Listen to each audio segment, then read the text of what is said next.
When I was 21 years old, I would be home alone at my parents' house a lot. We lived on a little pond which was directly in our backyard. On the other side of the pond was a little town park. Our neighbors were a bit spaced out. It was a pretty upscale, expensive block compared to the rest of the town, so the properties were big. I'm fully moved out now, but this was back when I was in college. My parents make a lot of money, and we have multiple homes, so often I was home alone. It was a random night in the summertime. I was off from school, so I can't remember if it was the weekend or a weekday, but odds are since I was home, it was a random weekday. I was in the back sunroom watching a show. That was my favorite room in the house in the summer because it was the most cozy and had the best breeze with all the windows open. I was right on the corner of the couch closest to the corner window when I heard splashing from outside, like in the pond. It could have been a goose or duck. Sometimes they'd fight in the water and make a bunch of splashing sounds, so at first I ignored it, but as it persisted, I decided to lower the volume on the TV and listen. I put my ear up to the window even, and I heard consistent splashing sounds, way too heavy to be from a duck or goose. It sounded like they were splashes from a person. I opened the door in the sunroom and stepped outside to the deck. I looked out to the pitch darkness of the backyard. I now heard a man's humming along with the splashes. Someone was definitely swimming in the water. They were trespassing. Each house on the pond owned a specific chunk of the pond. I stepped inside for a second to flick on the lights to the backyard deck. As I did this, just a bit of the pond was exposed, and the splashes and humming stopped. Whoever it was clearly saw me. I wondered if it was one of the neighbors going for a swim or something, which also just seemed weird because no one really swam in the pond ever. But honestly, whether it was or wasn't a neighbor, I wasn't going to confront whoever it was. I stepped back inside and turned off the lights, of course locking the door as well. I texted my brother who was away at college about it. He didn't answer right away. I was trying not to creep myself out over it, but watching TV after this was kind of hard. I couldn't focus on the show. I looked out the window, but all I could see outside was darkness. I still had the TV on in the background, not realizing how revealing the light from the TV would be outside. And then, I thought I heard something on the deck. I hurried to find the remote and turn off the TV, and as the room went black and silent, it took me a few seconds to adjust, and realize that there was the sound of someone's heavy breathing right outside one of the many windows in the room. I instantly laid down flat on the couch to try and hide myself, and after a short moment of silence, a deep voice from outside the window said, "I see you." My heart dropped into my stomach. I couldn't decide in the moment whether to speak or keep hiding, so I just blurted out, "Paul, is that you?" Paul was the name of one of our neighbors. I said this clinging on to the hope that maybe it was him, and he was just messing with me, but the man outside didn't respond to this. I just heard footsteps walking away. As the barefoot-sounding footsteps faded to silence, I still laid flat on the couch, too afraid to move. I laid for a few minutes, before the thought to go check that all the doors were locked came to mind. I exploded off the couch and ran straight for the front door. It was locked, as was the side entrance door. After a little while longer and texting my entire family about what was going on, my dad told me to turn the backyard lights on and check if anyone was still out there. He basically told me to be the man of the house and protect it. So I listened and checked the back deck through the window. It was clear. I brought a big knife outside with me onto the deck, and I looked down. There were wet footprints that had half dried by then, but I could tell that they were barefoot footprints. I followed the trail of footprints around to the side part of the deck, and what I saw was nightmare fuel. The top part of someone's head, namely their eyes and forehead, was peering just over the edge of the deck from the ground below, looking at me as if he heard me coming and was waiting. As we made eye contact, he turned away, and by now I was ready to call 911. I did so before even telling my parents.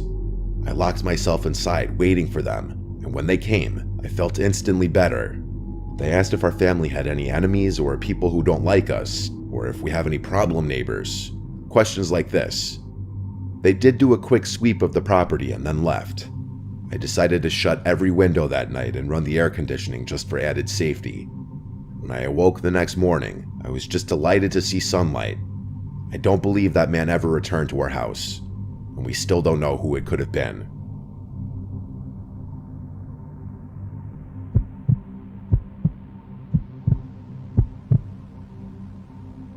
I have a dog who I take for a walk 3 times a day. First in the morning, then in the afternoon, and finally at night.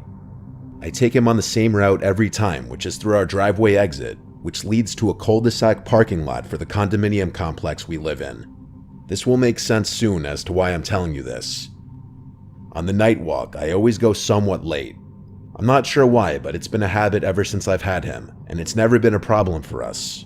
Until one night, I begin our final walk of the day and go our usual route. I have a flashlight with me as there are no lights at the parking lot, and I'm listening to music with only one AirPod as I feel it would be for the best just in case I heard something unusual. And I did. As I'm approaching the parking lot, I was hearing something. A voice of some kind that was up ahead of me, but I was completely zoned out in my own world of music as it was happening. But then my mind finally caught up and I stopped. I took the AirPod out and stood still to listen, just to see if I was only hearing things. And then it happened again, a voice that spoke ahead of me, but I couldn't see anyone. So I did the stupid thing and continued to carefully walk forward because I thought it was all in my head. But something didn't feel right about it. I stopped again after a few feet right next to where all of the cars were parked, and I had my flashlight pointed everywhere in front of me. I stayed listening, and the creepiest thing that has ever happened to me yet was hearing a muffled voice of what sounded like a kid say the word help. My heart dropped so fast I couldn't move my legs.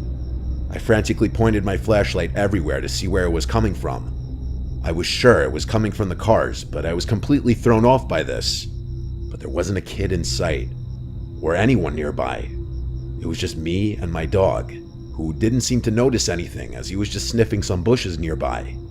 And then I heard it again. The word help was spoken 3 more times, and it was coming from my left side where the cars were parked. It made me panic even more. I didn't know what to think of it, and I knew I wasn't imagining this when I saw my dog's ears perked up, and he was looking in the same direction I was facing after it happened. And that's when it hit me about how incredibly eerie all of this was. After hearing it multiple times, I realized the kid's voice didn't sound entirely like a kid. I don't know how to explain it, but it was like the mix of an adult and a child at the same time. And each time they called for help, not only was the voice always muffled, but it was spoken in a more generic statement as opposed to a cry for actual help every time. And I mean that literally. There was absolutely no change in the tone, inflection, sound, or anything of sorts. My dog and I ran straight home afterwards, and I tried to explain to my mom what happened. She was puzzled herself about what it could have been, and I suggested we call the cops on the off chance that there was actually someone in need of help, but she didn't think it was necessary. So many questions were conjuring up in my head. Why was the voice muffled? Was there someone in the car that I couldn't see? Or was it something darker waiting for me to move closer? I don't like to think too much about it, but whatever it was, it still makes me feel extremely disturbed to this day. This picture is where I had stopped and taken my AirPods out to listen, and I heard it up ahead on the left. This is where I had gotten closer and heard it on my left side. I'm aware that there's a condo complex on the right side, which some may think the noise was coming from, but it was in this direction facing the cars where my dog and I heard it, and you could see from this point of view that there's nothing to really indicate a noise coming from somewhere else. Also, at the time this happened, the cars that were parked were trucks and SUV types, so they were a lot larger and covering more space, thus making it harder to see from where I was standing. I never figured this out.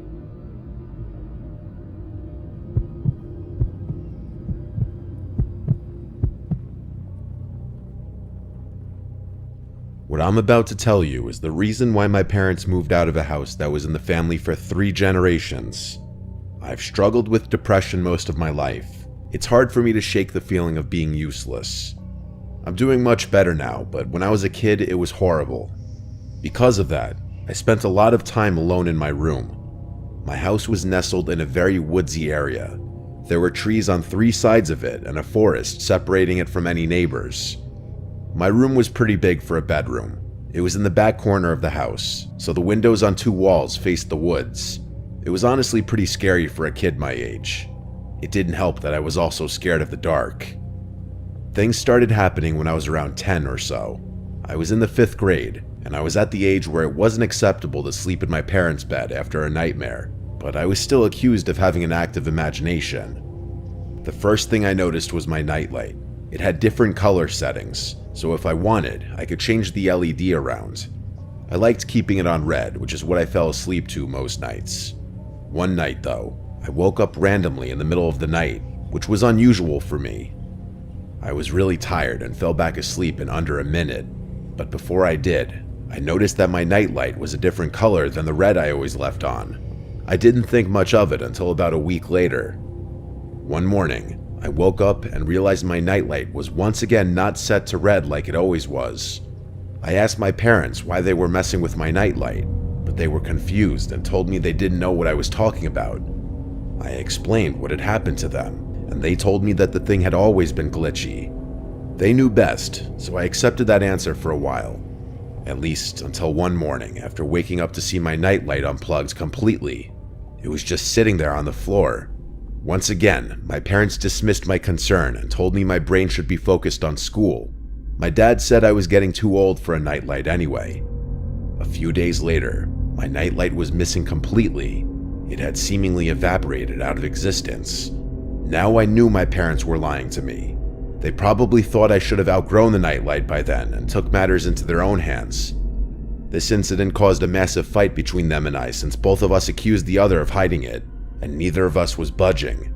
I couldn't believe my parents would blatantly lie to me about something like this, but there was nothing I could do. After that, things went back to normal for a week. That didn't last long though. 3 nights in a row, I woke up randomly in the middle of the night.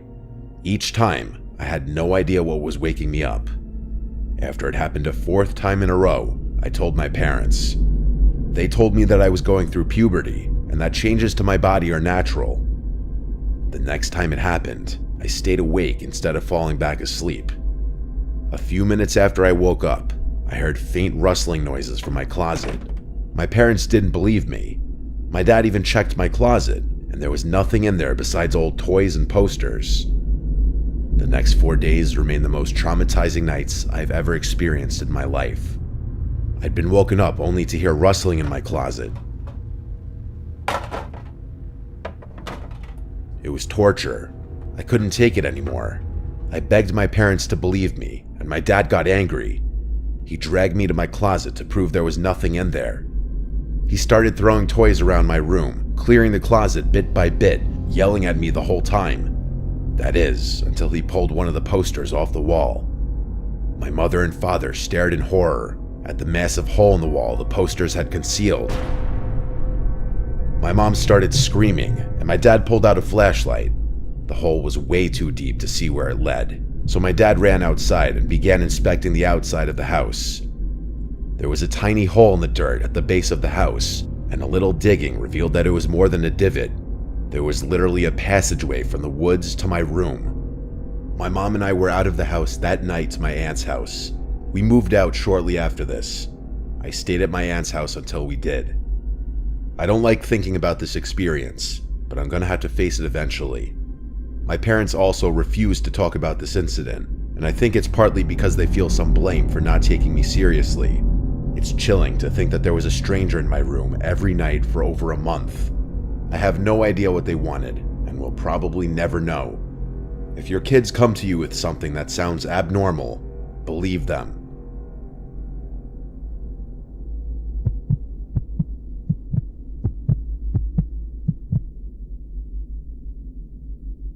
My name is Leo. To be completely honest with you, I'm a little lost in life right now.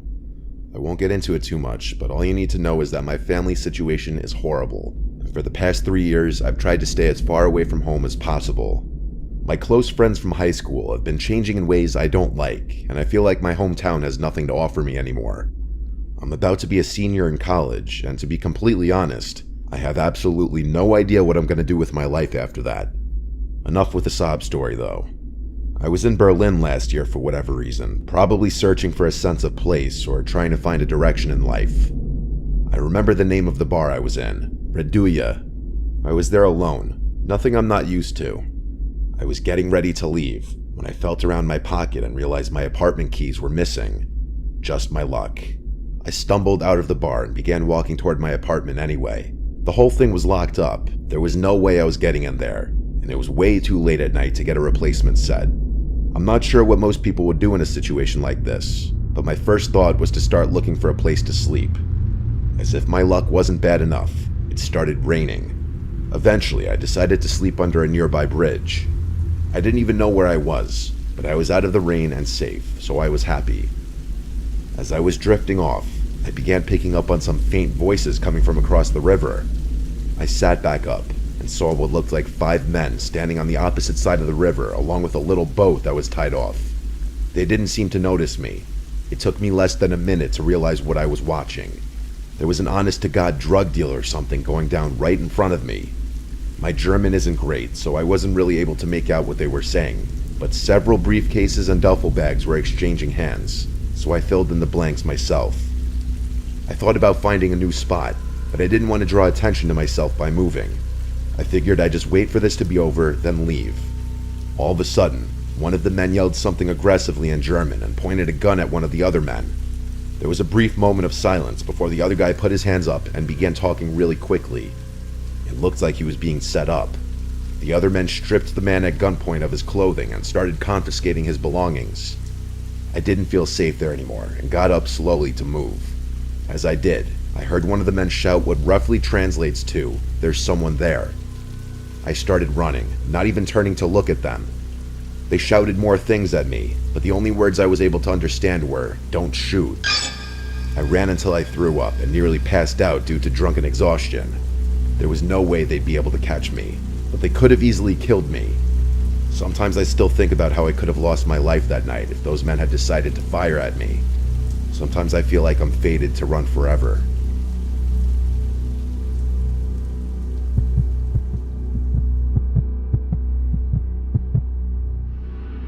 It was a normal Friday afternoon at my high school.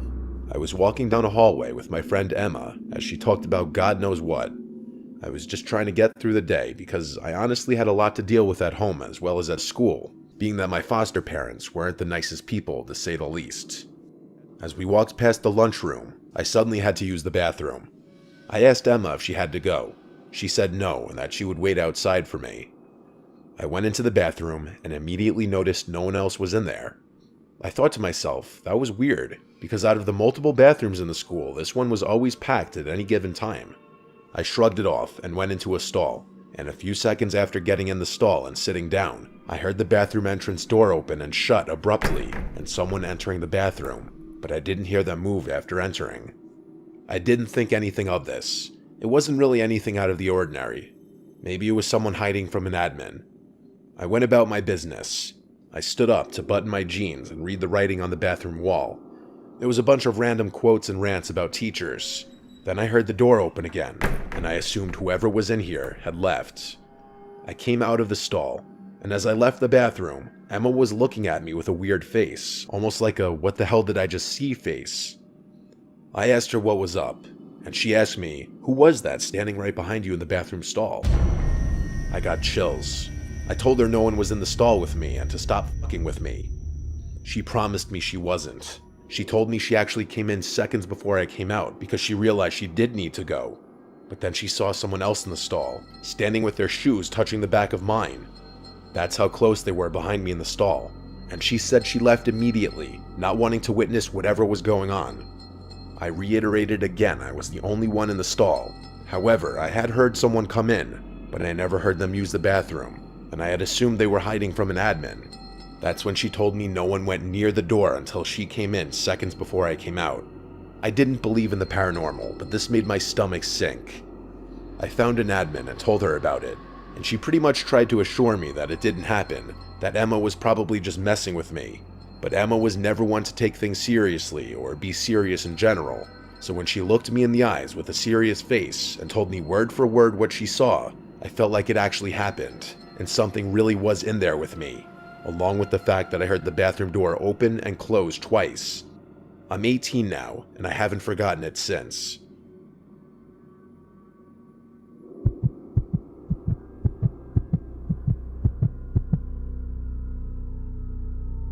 This happened long ago when I was renting a small house in the town that I got my first real big girl job at.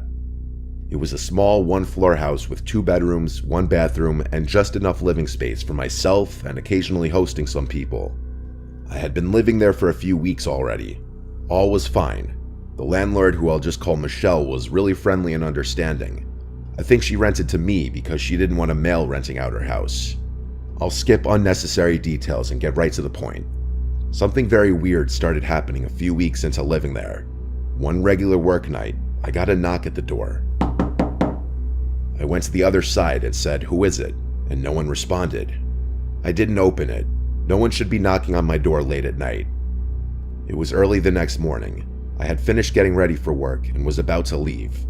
I opened my front door and saw a big post-it note taped to the storm door. It said, "Hello, beautiful." I right away remembered the knocks on the door from last night. It was no doubt the same person, but the big question was, who could it be? I crumpled it out of disgust and threw it in the trash, hoping and assuming it would be a one-and-done thing. It was that night that I got another knock at the door. This time a little earlier, while I was cooking dinner. I went over to the door, this time not saying anything, just listening. There was no peephole or glass to look through to the other side. I had no way of seeing who was there without opening the door, and that wasn't going to happen, as the storm door didn't lock. But this was the second night in a row, and now I was realizing this was some kind of stalker situation. I called my mom and dad to ask for advice, and really, they didn't even know what to say. My dad, who was a retired police officer, said that if I called the cops, they wouldn't really be of any help unless they were catching the person in the act. My dad advised me to not go outside late at night for a while, don't answer the door, and if it persists, that he'd come to town and spend a few days with me. So that was the advice I followed. The next morning, the first thing I did was check the storm door for another note, and part of me died inside when I saw another note stuck to the glass. This one said, "I like to watch you." I took a picture of it with my phone and sent it to not only my family, but Michelle as well. I asked Michelle if she had any kinds of issues with certain men or any stalkers. She acted appalled and shocked when I sent her a picture of the note and told her about the knocks. She assured me that she didn't have any stalkers and that she was in a long-term relationship. Still, I wasn't entirely convinced. I left a note on the door after work that day, saying, "If you're looking for Michelle, she does not live here. She only rents this house out. If you continue to come here, I will be reporting this to the police." Doing this gave me a level of comfort, actually. I thought this would end things. That night, every waking minute was spent with anxiety, worrying about hearing knocks at the door again. To my relief, there were none tonight. I went to sleep in relative peace, thinking my note worked. The next morning, I opened the door and removed my note from the glass, but then realized it wasn't my note. It was a new note, and it said, "I'm not looking for Michelle, I'm looking for you." And then it said my name, followed with, "I like watching you," like it said in the previous note. I sent it to my dad right away. I felt seriously ill. My dad packed a bag and drove up first thing. He was at my house by the time I got home from work. And work that day was rough because I couldn't think of anything except for this horrific situation. I even wondered if someone in my office could have been doing this, like this creepy guy Fernando. My dad and I waited to call the police together until later in the night when we figured whoever was doing this may be hiding out there already. We wanted them to see the police presence. We spoke with an officer outside. My dad said it must have been a busy night since they only sent one. My dad, being a retired police officer, obviously didn't hurt in this whole situation. After the officer left with his report, my dad stayed out on the front stoop for hours, even after I went to sleep. Obviously, the person didn't return that night, and I moved out once I was able to pack all my things. Michelle was completely understanding. Thankfully, whoever was stalking me at that house didn't follow me to my new place, likely eliminating the possibility that it was a coworker. So I will likely never know who it was.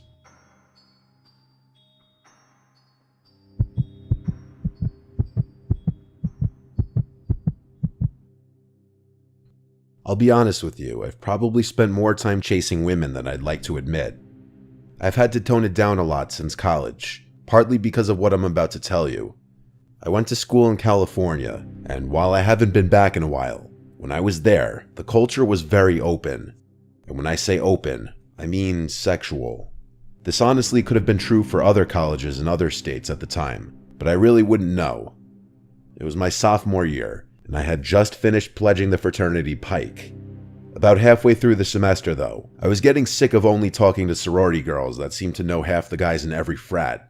It was honestly a little gross, and I started developing a fear that every girl I was interested in had been with several people I personally knew.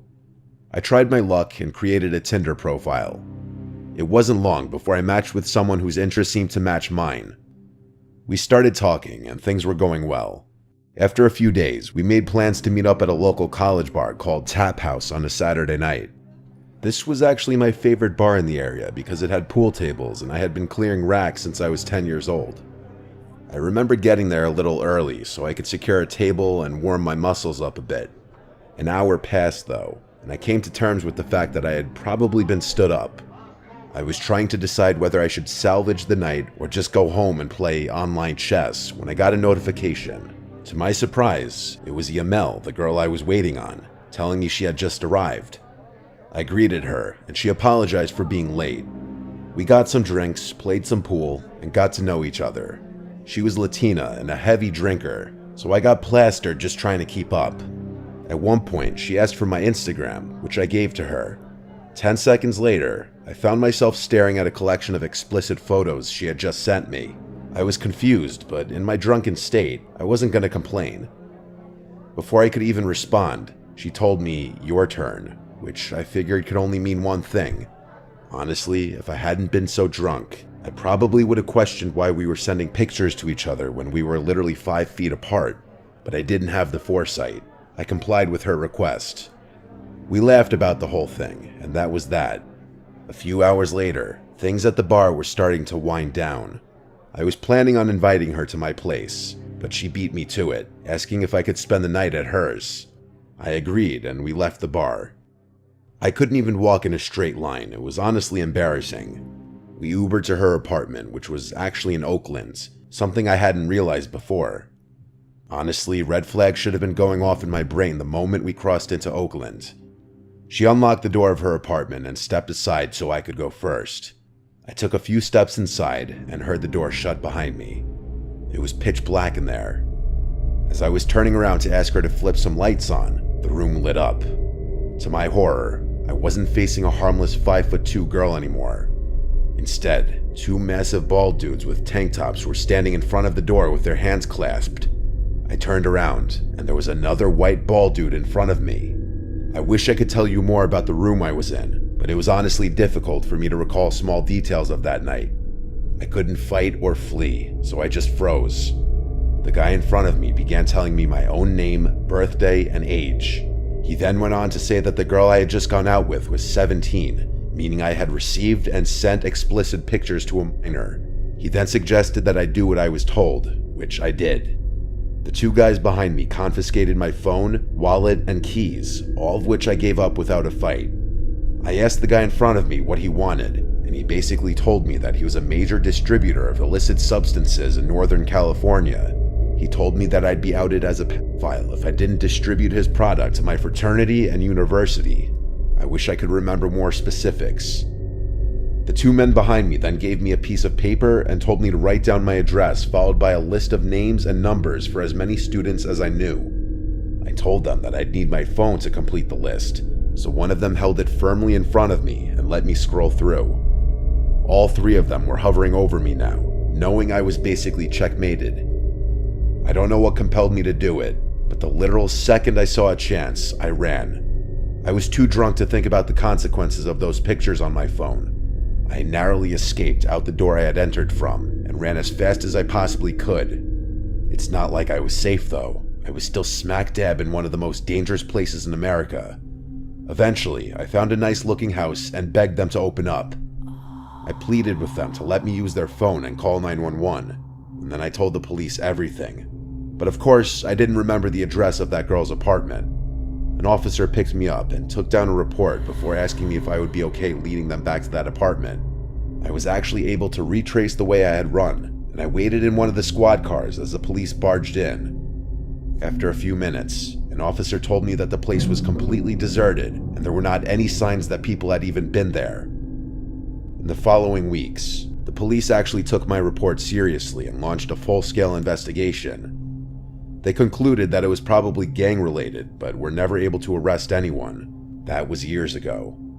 I bet this incident has been swept under the rug of Oakland's rampant crime and drug-related activity. In all honesty, what happened to me all those years ago is probably nowhere near the top of the list when it comes to that godforsaken place. I haven't used a dating app since.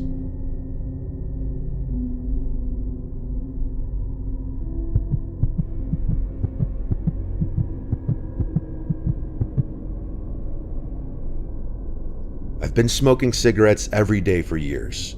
Before you judge me, let me just say that I recently started seeing a therapist for my nicotine addiction.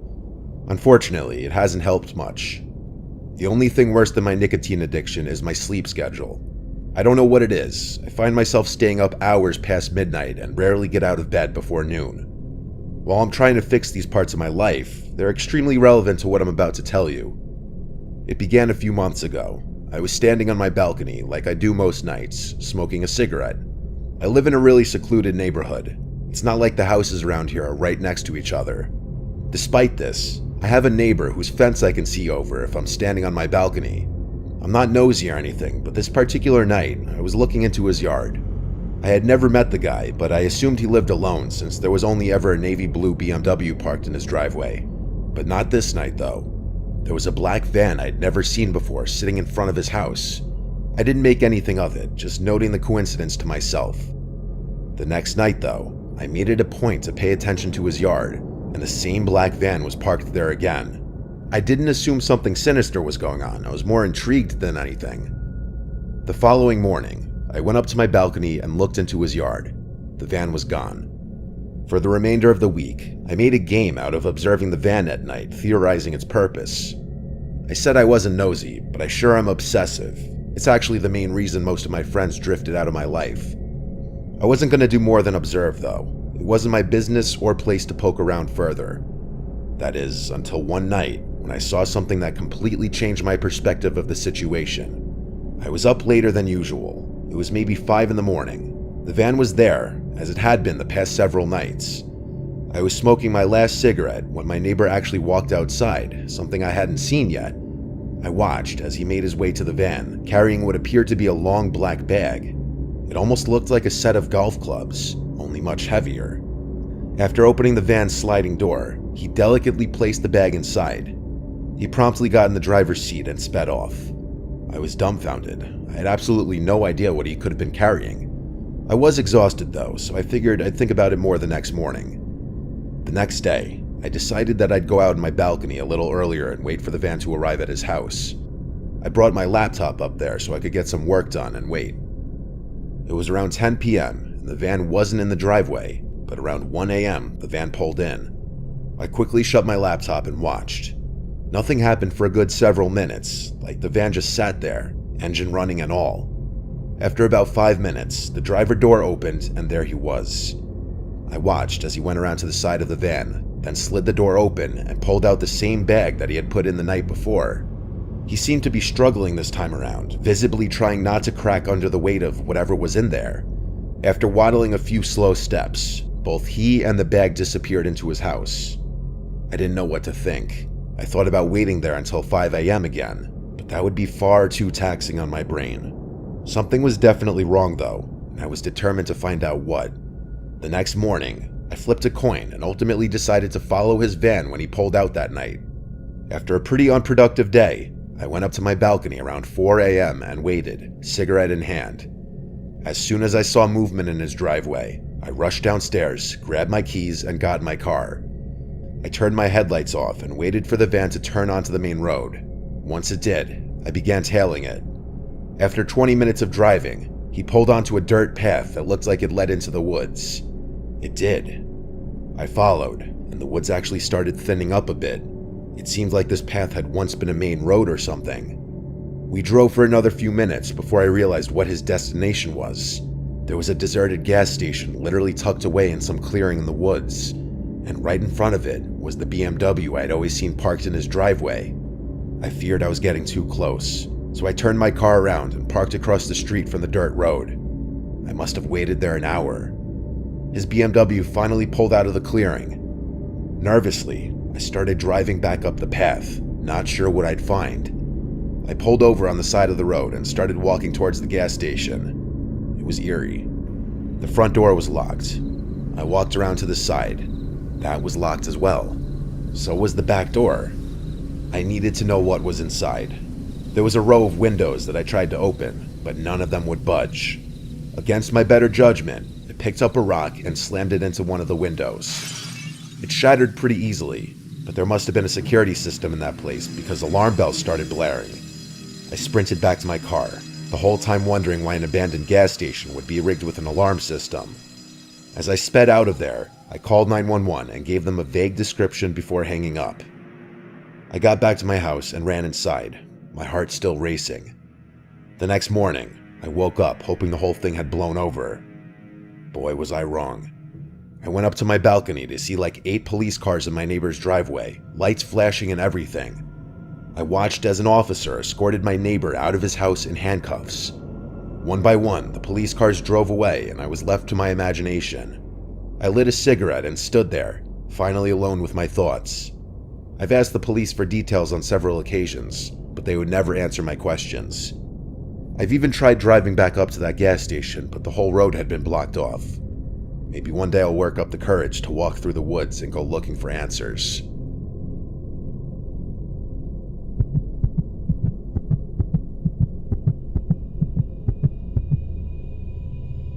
I'm not somebody who grew up with any kind of sleep disorders, such as sleep paralysis or night terrors. I've always been a very heavy sleeper, so that's why when what I'm about to tell you started happening, it was a shock to me. We all have the occasional nightmare. I used to call nightmares a free, 3D immersive horror movie.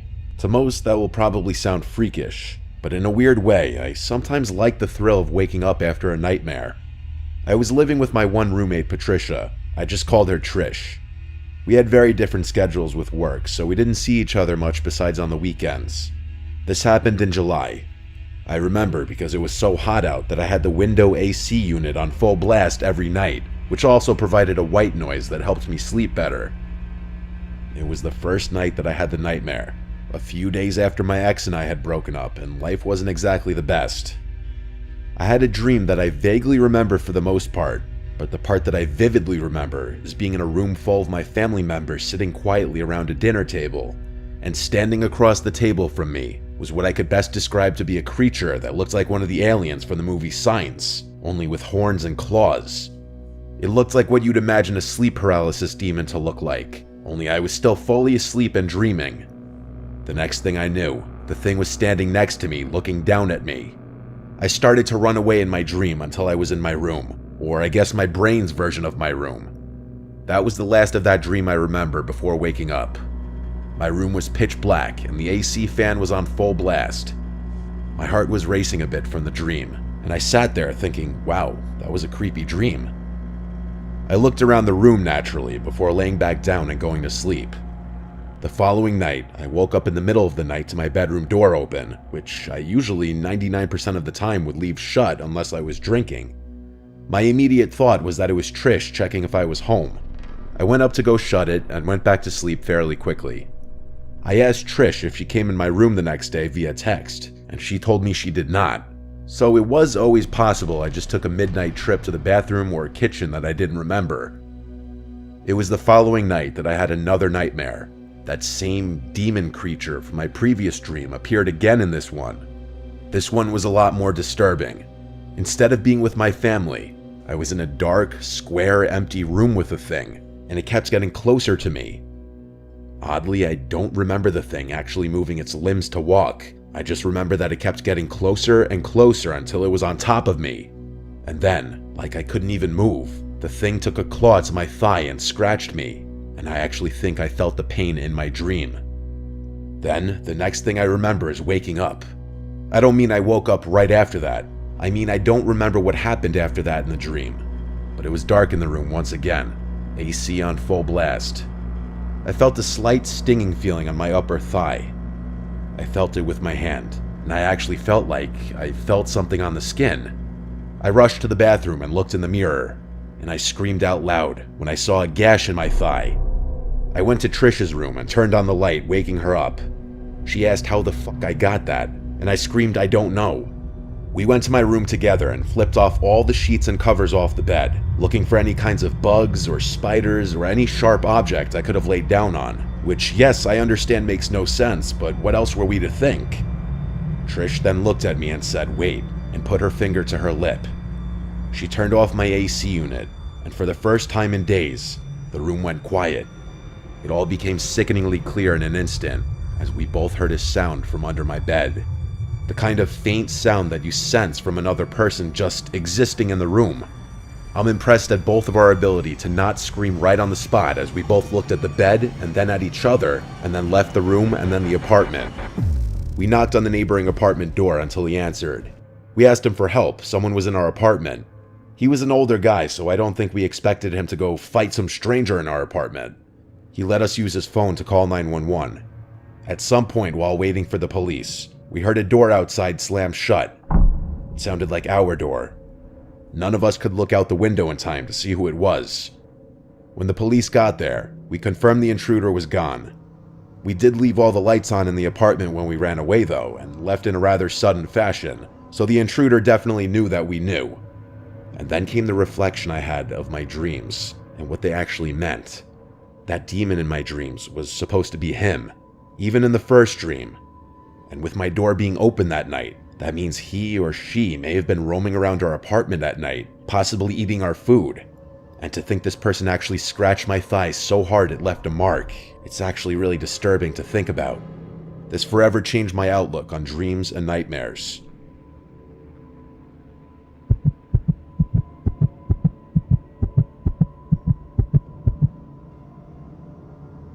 This happened when I was a little kid living in our old house in Suffolk County, Long Island.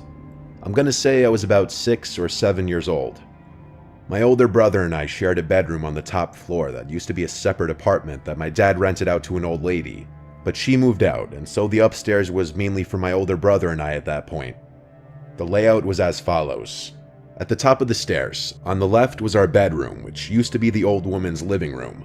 Straight ahead was the bathroom, and to the right was an extra kitchen and a small bedroom. We had a million toys in our room, as the room itself was huge, and it also had 2 parallel crawl-in closets on opposite sides of the room where we stored a million other toys and board games and stuff like that. There was one toy though, a race car with a bunch of buttons on it. The buttons would make the car's lights turn on momentarily and play varying sound effects such as honking, revving, and driving sounds, and a little rock song. It was a toy we had for like ever, because it was originally a gift from my brother when he was a little younger. It was a random night. My brother and I were both in bed, not yet asleep, when suddenly, like a jump scare from a scary movie, the loud revving sound of that car toy suddenly activated, along with the lights of the car in the middle of the room. I looked at the car and instantly got scared and accused my brother Luke of doing that to scare me. He was laughing hysterically, saying he didn't do it. I was completely terrified. The toy then stopped making noises and went quiet. I was extremely unsettled, as any little kid would be, but nevertheless, time marched on and I fell asleep. It wasn't for a while until something else happened. One night, when Luke and I were both in bed again, we both heard a weird thud in the room. Luke insisted on trying to creep me out, saying there was a ghost in the room or something, and I kept yelling at him to shut up or I'd get Mom. He kept laughing until we both noticed a light in the corner of the room. It was the toy car again. I got out from the bed and ran straight down the stairs yelling for my mom. I got to my parents' room and yelled there's something in our room. I'm sure I gave a little 7-year-old spiel about how there's a ghost in the room, hearing a thud and the lights on the toy car turning on. Luke entered the room, and my mom defaulted to telling him to knock it off if he's trying to scare me. He said how could he turn the lights of the car on from his bed? I slept in my parents' room that night because I was too scared to sleep upstairs. It was a long while after that night and nothing happened. Not until one night. Luke was not in the room. My guess is he was having a sleepover with one of his many friends. I was sleeping in the room by myself that night. I had long since tucked that car away in the small bedroom across the hall because it freaked me out. After my mom kissed me goodnight, I asked her to keep the door open since I was always scared when I was alone in the room. I rolled on my side and tried to go to sleep. But being that I was scared of being alone, I had a hard time getting tired that night. I felt wide awake. Then, there was a sound I can't explain that came from down the hall. I flipped over to face the door, and the toy car rolled into the room with its lights on.